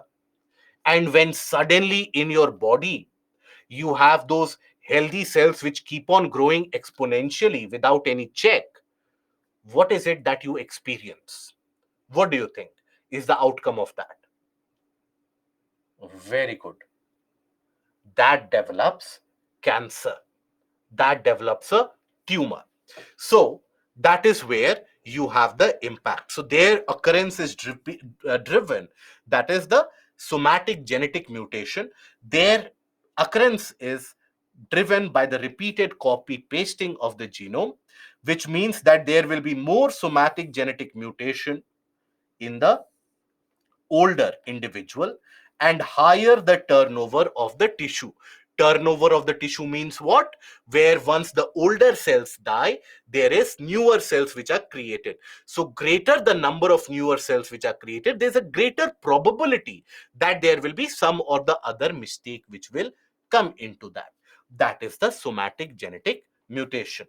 Now, sometimes a somatic genetic mutation can render a cell fitter than the others, which lead to the formation of tumors. So these mutations are called driver mutations. Both of these, and in fact, this entirety is relevant for your prelims. Okay. Now, Here, observe this. This is your difference between what is a gametic mutation that you inherit from your parents and what is the somatic mutation. So, in the case of the gametic mutation, if you will observe, it is the defect which is imparted right at the level of the sperm and the eggs themselves. And that is where the mutation is then carried on into the zygotic egg and eventually into the fetus, and you will have the impact thereby. So the cells of the entire body gets impacted. For example, sickle cell anemia is one of these created by this gametic mutation. Now, in the case of the somatic mutation, observe that the eggs and the sperms are healthy, but it is during the copy paste mechanism that some error would have occurred midway. And that is where you will have the person getting impacted in the long run. Maybe an autoimmune disease occurs some point later in your life. Now, that is not something you have inherited.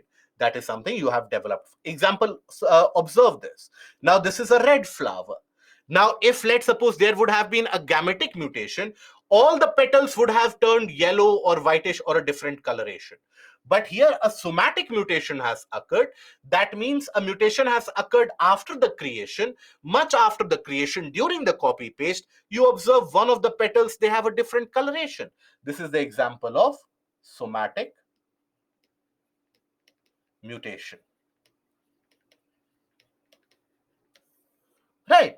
Now, that somatic mutation can have multiple impacts. So, for example, they can cause cancer. Now, many of the times it is the nerve cells. As you start growing older, it is the nerve cells which need to replicate at a very quick pace in order to keep you healthy, aware, fit, etc. Now, that is where you experience neurological disorders as well, many of the times. So, that is where, for example, you have the immune system issue, neurological function leading to paralysis in many of the cases, aging and tissue functions, they get inhibited. But all this impact also paves the way to provide a solution going ahead into the future. For example, these can be the somatic mutations, can serve as the purpose of a precision medicine, that you can precisely end up modifying a particular cell structure and introduce them into the diseased body as a biomarker to have the desired impact at the point of the cancer cell, so that you can treat diseases like cancer with greater precision. But for that, you need to understand all the various ways in which the somatic mutation happens. And that will be understood only when you understand all the different types of cells which multiply as the body grows. And that is where you need a greater study. So, detecting specific mutations can aid in early disease detection.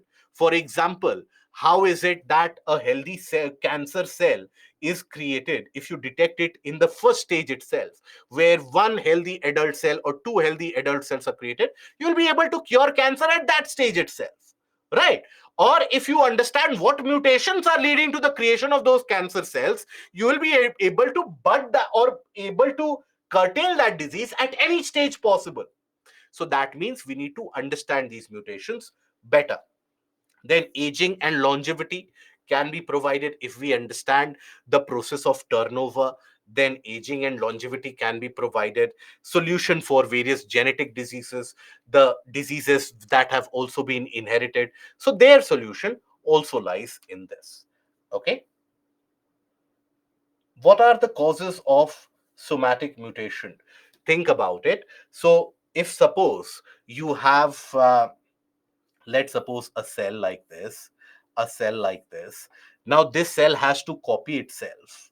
This cell also has to copy itself in order to create the newer cells. You have another cell like this, suppose.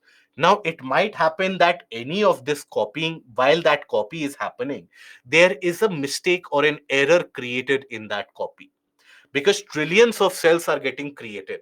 Now trillions of these cells will get replaced, right? So that is why, for example, the nerve cells that you had, now those will get replaced after a few years. Now that is where it might happen that during this copying process there is a discrepancy. So that means going ahead, chances are that that discrepancy you will carry through your life, and it will impact the other body functions as well. Now, depending upon how that error has happened, where that error has happened, if that error, now each of the chromosomes have important traits associated with them. Now, if any of them get impacted, maybe few of you or few of us, we suffer from, let's suppose, any of the mental disorders as well. So that can also be created due to these mutations. Okay, right? Now, that is the aspect of somatic genetic mutation. You should be aware of what it is. So it is the genetic variation or mutation which is created at the time of turnover of the cell or the aging, where during the copying process of the cell, that is where there is a defect which is created rather than inheriting them from the parents. That is the genetic mutation. How it is different from gametic mutation? Gametic mutation we have seen, which is inherited directly from the parents at the level of the egg and the sperm stage itself. Discuss the implications of the somatic mutation on healthcare. So it can have the impact, it can provide the remedy as well. That is something you need to highlight there. Okay. Now, then we come to the next topic, for which I think most of you would be overloaded with the kind of information, that is the Aditya L1 mission. Here, very briefly, I will be summarizing all the aspects of the Aditya L1 mission, which is relevant both for your prelims as well as mains, and give you an overview of the payloads which have been released and launched. So, Aditya L1, why the name L1? So that is because this particular spacecraft is going to be parked here, L1 that you see. Now, what is this L1, L2, L3, L4, L5? These are what are referred to as Lagrange points. Now, what do we mean by Lagrange points? So Lagrange points, these are those places between two celestial objects whereby the gravitational push and pull exhibited, that balances a spacecraft, that balances any particular object, where they can stay there for a longer period, because the gravitational push and pull, they will counteract each other. That is what is the Lagrange point. Between the sun and the earth, you have 5 different Lagrange points. So why is it that the Aditya L1 mission is supposed to be positioned at L1 itself? Why not L2? So think about it. L2, if you position it, then there will be an interruption in observing the sun, because whenever you will have lunar eclipse, solar eclipse, etc., so the visibility of the sun will get impacted. That is why here you will have the impact due to eclipses. Then L3, L4, and L5, they lie on the orbital path of the Earth itself. So that is where unhindered access will be provided at the Lagrange point L1 only. Unhindered access of what? Unhindered access of the sun. So that is why this mission has been launched, and the mission will be reaching the L1 Lagrange point between the Earth and the sun. Here, by the way, you already have a spacecraft which is hovering around in this region for some time. That is what is referred to as SOHO. What is the full form of SOHO? This is launched by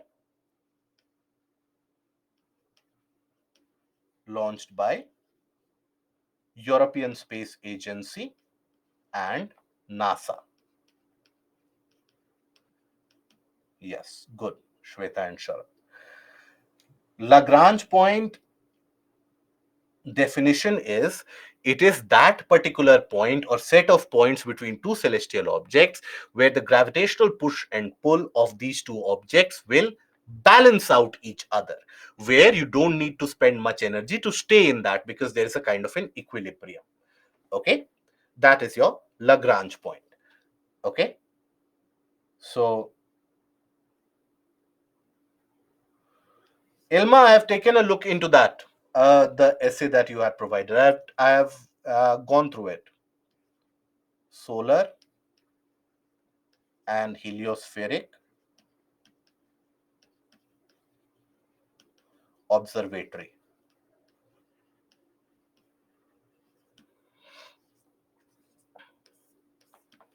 Okay, That is basically L1. Now, why only at L1? In order to have unhindered access and view of the sun. Because L3, L4, and L5, if you launch a vehicle there, it will basically collide with the planet Earth's orbit itself. L2, you will have an impact created due to the eclipses. So, unhindered access will be provided at L1 only. Now, why is it that the Aditya L1 mission has been launched? It has been launched in order to study the corona amongst the various different things of the sun. It has been launched to observe and study the corona of the sun. Now, when we talk about corona here, please understand it is the outermost part of the sun's atmosphere. Now, here, unnaturally or in a way unexpectedly, the temperature significantly rises up. Generally, what is it that you observe is, suppose you have lit a fire somewhere, a certain bonfire or logs of wood you have put on fire. If you are closer to fire, you feel excessive amount of heat. But as you step away from fire, you experience the temperature to drop down, isn't it? But then, in the region of the corona, this is something which doesn't happen. That is, in the region immediately at the boundary, you will experience the temperature to be lower. As you move away in the region of corona, the temperature goes higher up. So why is it so? So that is an unexplained phenomena. That is why one needs to study corona at a much greater level, at a much greater depth. And that is a purpose which will be solved. So corona is the outermost part of the sun's atmosphere, and the corona is about 10 million times less dense than the sun's surface, and still, despite that, it has got very high temperature as compared to the solar surface. That needs to be understood. Then, other than that, this Aditya L1 mission will also be able to study the sunspots. Now, sunspots are those particular colder regions on the solar surface which are created due to magnetic anomalies. Now, these are the areas where the gravitational pull of attraction goes to somewhere close to around 2500 times than the gravitational pull of attraction that you experience on the planet Earth. Each of these sunspot can have a size as much as the size of planet Earth as well. Think about it, that if you will draw planet Earth somewhere close by, its size will be almost similar. So that is the size of these sunspots. Now these sunspots, they get created during the period where the solar activity is very predominant, what is referred to as the solar maxima. So the solar activity that goes on around in an 11-year cycle, 11-year cycle, that is the solar cycle.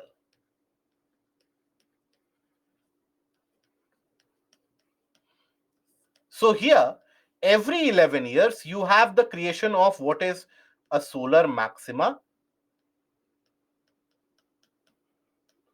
and a solar minima.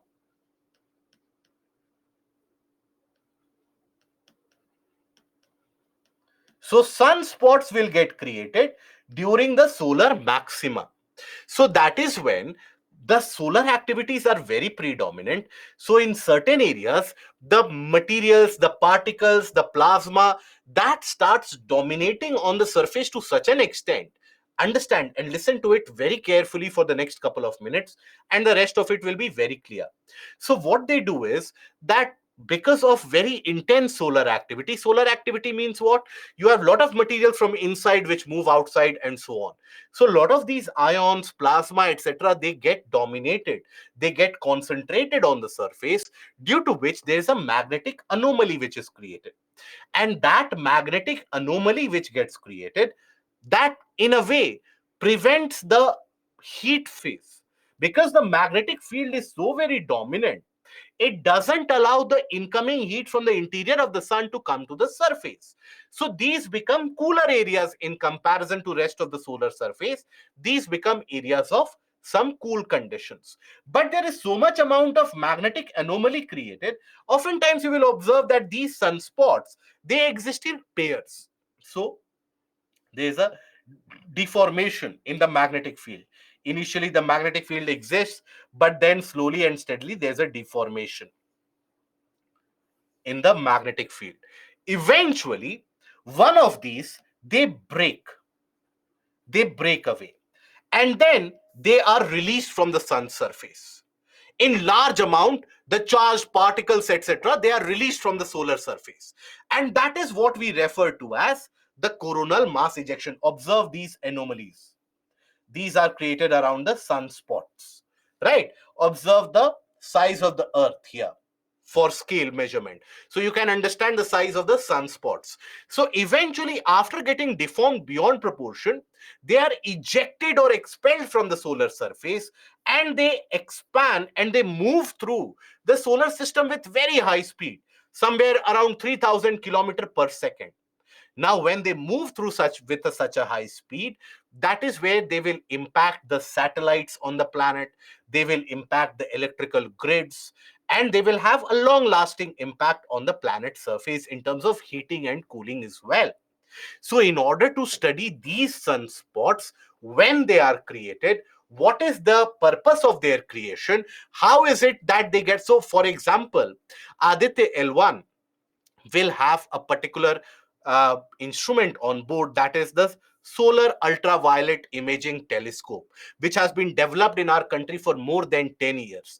Now this telescope, it will observe that during the solar maxima, what is the change in the ultraviolet rays which are emitted before the creation of the sunspot.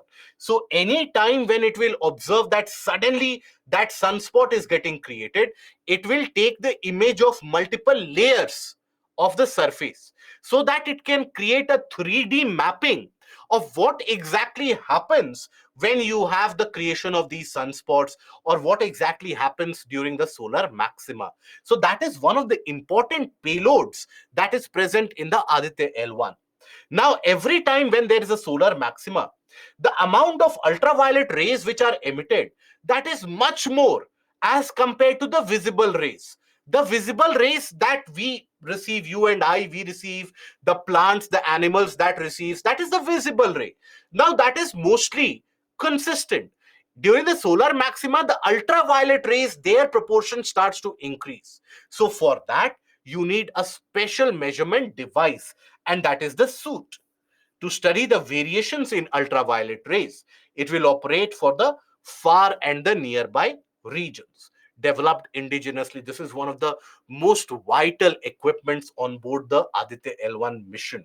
So, other than suit, you will find VELC, Solex, Helios, Aspects, the Papa module, the magnetosphere. All of these are mounted on the Aditya L1 mission.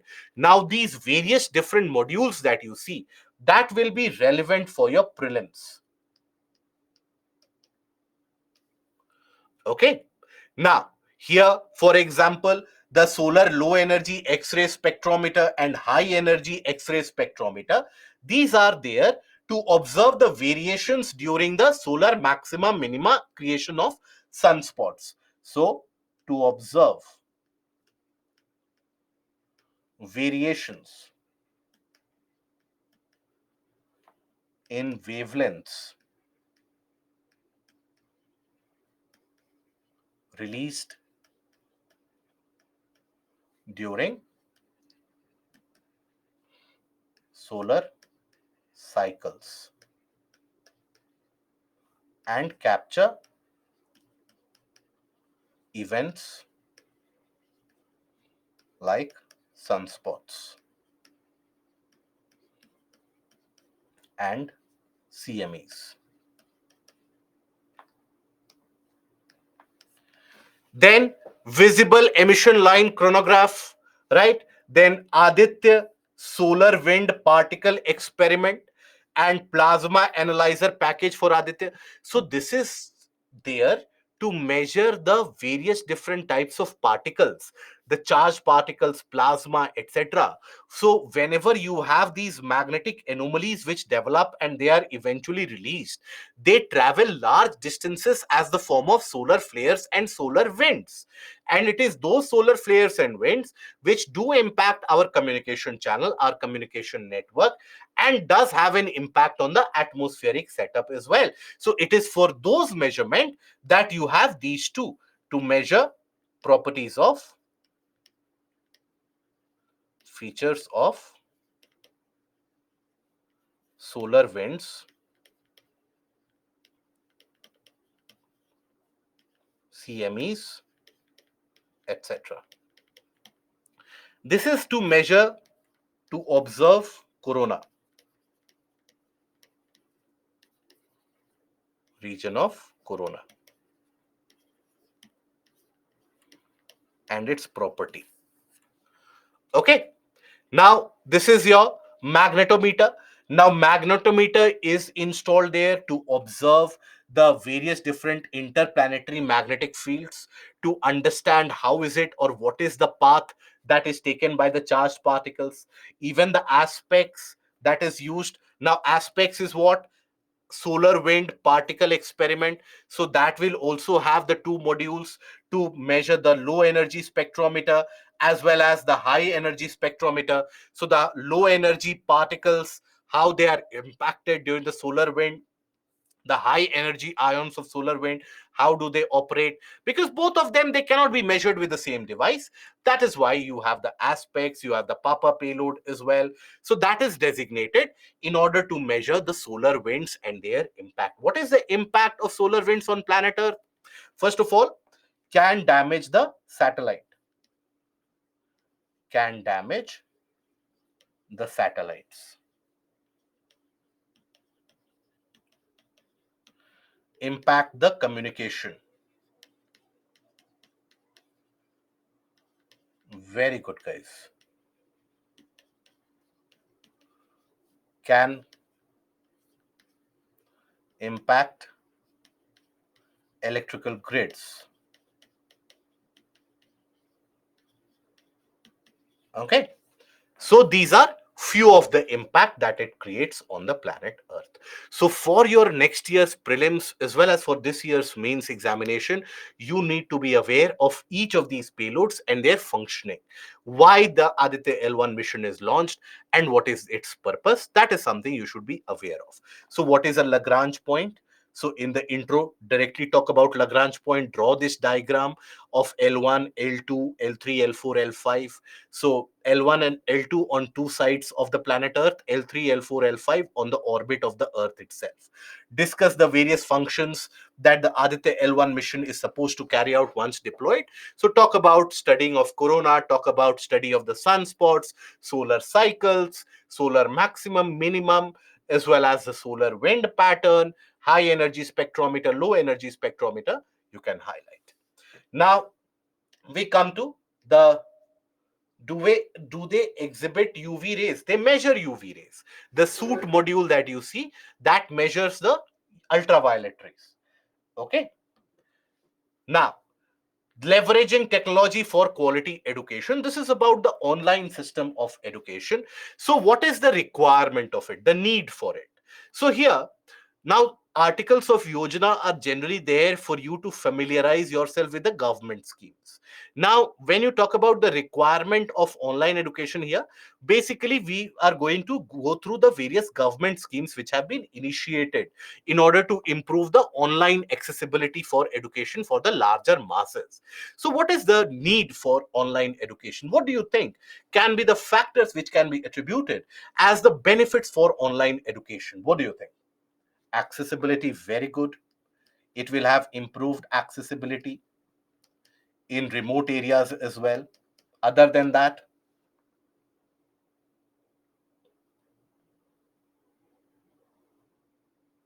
affordability, very good. Affordable. See, all of us, we are aware of this. We don't need any book for this. Cost effective or cheaper, very good. So that is where affordability comes in, isn't it? Then quality, good. Quality, inclusive, increasing in participants. Can we say it is inclusive? Is inclusive, reduces discrimination.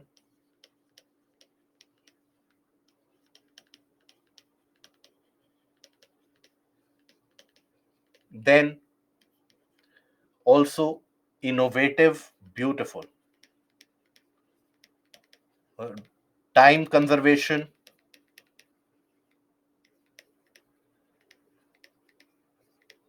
right? So this is why overall these are the benefits for online. It can be accessible to everyone, regardless of how remote in an area that you live, regardless of the discrimination that you feel, regardless of the inner inhibitions that you have. Online medium is a kind of an ever inclusive one. However, it has got certain limitations as well. What are those limitations of the online education? First of all, costly. It is not something which is very cheap. Cost factor is significant. You need the availability of infra as well, right? You need the digital infrastructure to develop. Then there are certain language barriers also. Then, for example, one of the major issue is monitoring the learning outcome. For example, many of us present here in this medium itself, think about it. Many of you are uh, having the attendance in the classes, etc. But how much of it is it that you are actually gaining from it? That is very difficult to judge, isn't it? In the case of a physical medium, that is something which is very transparently available. In the case of an online medium, it many of the times becomes very subjective as well. So monitoring the learning outcomes, especially in the school going children, in the college going children, that becomes tough. In the case of the test prep sector, it is your life that you are putting at stake, so you will always have the incentive to extract as much as possible. But think about a college going individual, think about a school going child. Now, if for them there is no such incentive to study more and more, so that is where learning outcomes sometimes that does suffer. Now, due to lack of infrastructure, many of the times you will find that people who don't have availability or access to good quality internet, they are denied the availability of the proper digital medium of education. So there is a classification between the digital haves and the digital have nots out there. So there is a psychological issue of strained health condition as well. Looking at the screen continuously for so long, it will have its natural tardiness in the behavior pattern as well. Many of the times you will find that people, they get much more irritated, much more irritable in general. Their behavior pattern starts to change after some time. So these are some of the limitations out there. But what are the governmental initiatives for promoting this? That is something that you should be aware of for in order to reproduce them at the time of your mains examination. Lack of digital literacy, yes, the digital haves and have not. Increase in domestic violence due to online education, is it? So is there an increase in domestic violence due to online education? um, that is a factor that we need to explore. Reduce social interaction, yes. Effects on physical health, that is correct. It is just the increase in domestic violence as a factor that I am unable to gather. Practical knowledge is missing. Practical knowledge, very well, you can argue that it is missing in the entire education system itself. There is no discrimination between online and offline. Okay. Now, the government initiatives. So I have listed it down, the government initiatives. You can simply go through them. For example, National Program on Technology Enhanced Learning. Now, this was initiated way back in 2005, where you had quality lectures provided on a portal. The lectures provided by the IIT professors in order to improve the technical literacy. Swayam platform, it is a kind of an open digital learning platform where you can have contributors, you can have various different professionals, even for example NCRTs, etc. They are available at the Swayam portal. National internship portal for to foster connection between the students and the industry, in order to have better availability of jobs as well, in order to have them look at the various opportunities that the education system is providing. Teacher training platform online as well. For example, the Amrita virtual interactive e-learning world. So that is between the Amrita University and the teachers. Then IIT Bombay and IIT Kharagpur, they launched the Train 10,000 Teacher program.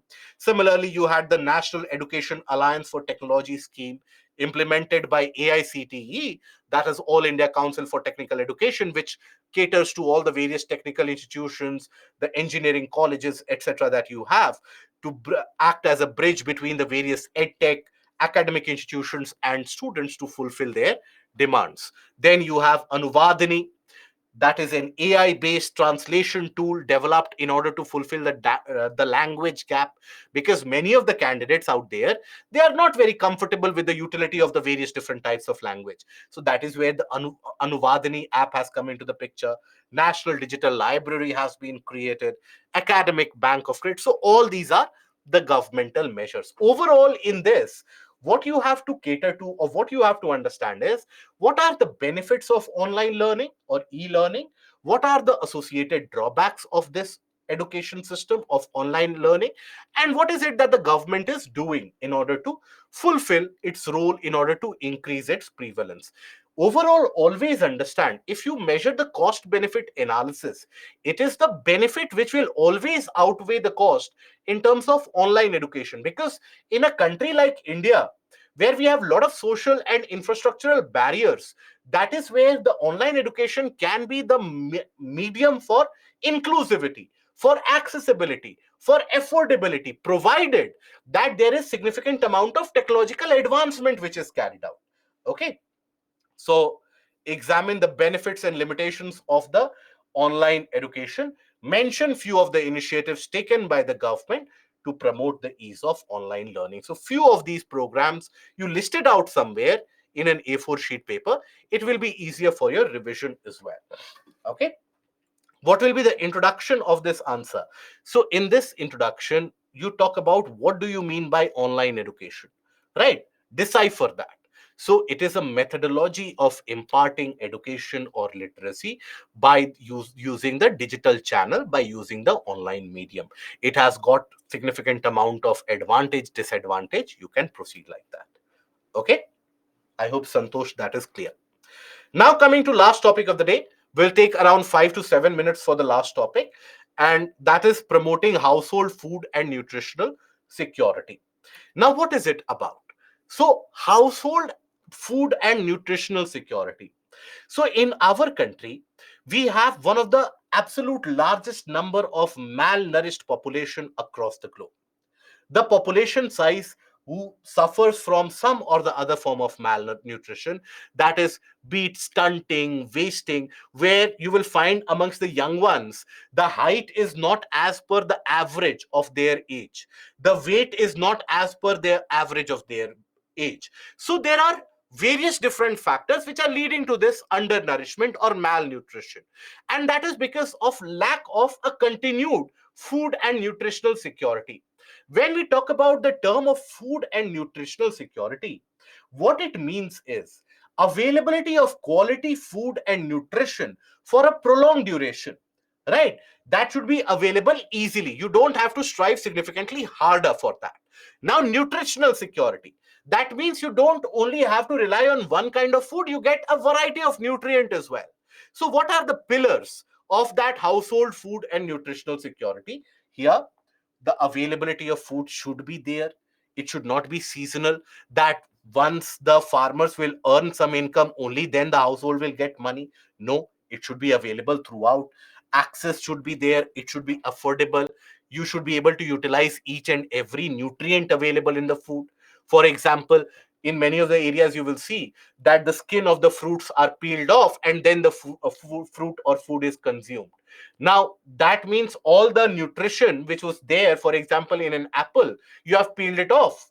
So you have to be able to utilize the nutrient, the entirety of nutrient present in that food, right? Stability of availability of food. You should have various government policy measures as well. For example, midday scheme. In that, you have the iron foliate tablets which are provided in order to cater to the deficiency of iron in many of the female population across the country, where more than 50% they suffer from some or the other form of anemia. So if you provide all of this, that is when you get the food security. But then what is it that you need to do? You need to carry out sustainable agriculture so that the crop losses don't happen. Because whenever the crop losses happen or the crop failures happen, that means in that household, in that region, there will be lack of food, there will be lack of income, there will be lack of nutrition. So that means you need to have sustainable practices of agriculture to reduce crop failures. Then diversification of food production, so that you are not only reliant on a particular food crop or any particular type. You diversify the nutrition basket. This will not only improve the farm income, it will also provide, for example, if you go out there into the market to buy the vegetables or the, let's suppose, any fruits, it is so very costly. There in itself a societal gap is created. That should not be the case. It should be accessible, available to all of them. Access inputs and technology, social protection program, for example, the Poshan scheme, the National Food Security Program, which is there, all of that in order to give the food to even the marginalized and the poorer sections of the society. Then nutrition education and behavior change is required. You need to educate the people that just rice and wheat consumption doesn't give you nutrition. You require the supplement of vegetables and the fruits as well, right? Then strengthening health and nutrition services, Anganwadi services, etc. The policy and the governance measures. You need to carry out research and innovation, for example, fortification of food. That is what, where you artificially enrich any particular food with a vitamin or any other nutritional supplement. So, if you do that, then you will have a healthy individual. In that case, you will have the nutritional food and the food security. Because as of now, please understand, guys, the problem in India as of now, thankfully, is not that of an absolute scarcity of food. That is not the case. It is not as if people have zero availability of food. They have accessibility in some or the other varied condition. Because if you take a look at the newspaper headlines 30 years back, 35 years back, you would be haunted with the newspaper headlines that many people have died because of starvation, absolute lack of food. And this would happen month after month, year after year. So, thankfully, as a country, we have emerged from that situation. Now we are facing a situation where food is there, nutrient value is not there. So that is why the height is not increasing, the weight is not increasing, the mental growth is not happening. So these are the impacts created. So that is why we need to have a holistic nutrition provided by enabling more accessibility to vegetables, fruits, nutrients, milk and milk products, eggs, etc., pulses. That needs to be done. That will happen due to crop diversification, technology, biofortification, policy measures. That is how it will have an overall impact on health as well. The importance we have discussed. Okay. So that brings us, what do you mean by diversification of the food production? That means you are not limiting yourself to in only a particular kind of a food crop. You are diversifying the kind of foods that. So, for example, in the region of Punjab, Haryana, Western UP, you have the rice wheat cycle, where after rice wheat is grown, after wheat rice is grown. So it is a rice wheat cycle. So rather than that, grow vegetables, so that vegetables are also available in plentiful. So obviously the prices will go down, isn't it? Now, take a look at the question. What are the steps which can be incorporated to bring food and nutritional security at the household level? So, in this, the introduction should talk about the requirement of food and nutritional security. What is it? Where required food along with the nutrition is available, right? And that is available at affordable prices. It is accessible as well. It should not be that if you are present in Punjab, Haryana, Western UP, you have accessible to nutritional food. Other places in the country, you don't have the access. So that should not be there. So that is the introduction part. In the body, discuss about all the steps and eventually talk about that as a country with a young demographic which seeks its place as a superpower in the emerging world order, it is absolutely important for us to develop the human capital by providing them with the food and nutritional security, so that each and every individual then becomes capable to exploit their own potential and the potential of their surrounding to the fullest possible value. That should be your ending with the optimistic note. Okay. So that is where we'll end the discussion here for today. Let us take a few questions before we end the session. So I hope, by the way, the session was helpful to all of you guys. Fukushima, how to conclude the answer? In the Fukushima case, you can talk about that Greater amount of measurements on a daily basis needs to be carried out in order to understand whether indeed there is a damage which is, so the next few or the next period has to be that of utmost caution and utmost urgency. Okay. And why this turtle has frog like leg? Evolution, my dear friend. That is how it has evolved. Online education promotes Digital India Mission. Digital India Mission promotes online education, not the other way around. Okay. What is the difference between starvation, drought, and famine? So, when you have a condition of a drought, that means due to excessively dry conditions, the crop failures will happen in the condition of a drought. Now, due to that, when you have a lack of food, absolute lack of food, that is famine. Drought can lead to famine like conditions. Now, in the case of the famine, you have individuals suffering from starvation. Starvation is when you have the lack of food supply. Okay. Lalam will do that as we come closer to the mains examination. Does this discharge water which comes up to the surface level can be moved to ocean cycle from one? It can. It absolutely can, Santosh. Manisha, India produce large amount of food. India also exports same, even when there is a shortage of food supply. So in our country, you don't have a shortage of rice and wheat. The food products that India exports, see, export is also very important. You cannot have, otherwise how will you pay the farmers?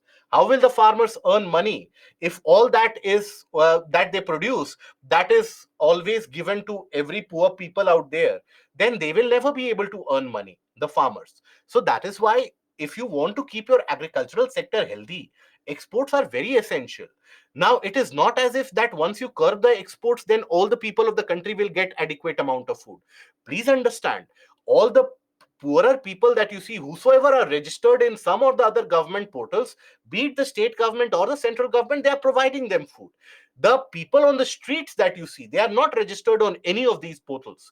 Those are the people who suffer, and they are not enrolled in either any of the state list or any of the central list as well.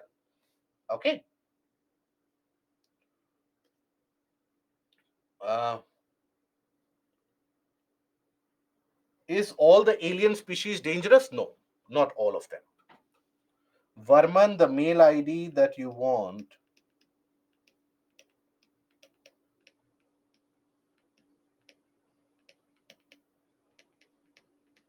Okay. Um, Singapore done the incineration process. So incineration is done for the solid waste generally, not for the water. Water you cannot carry out incineration, can you? So in food security, do we primarily focus on rural areas? Yes, that is correct.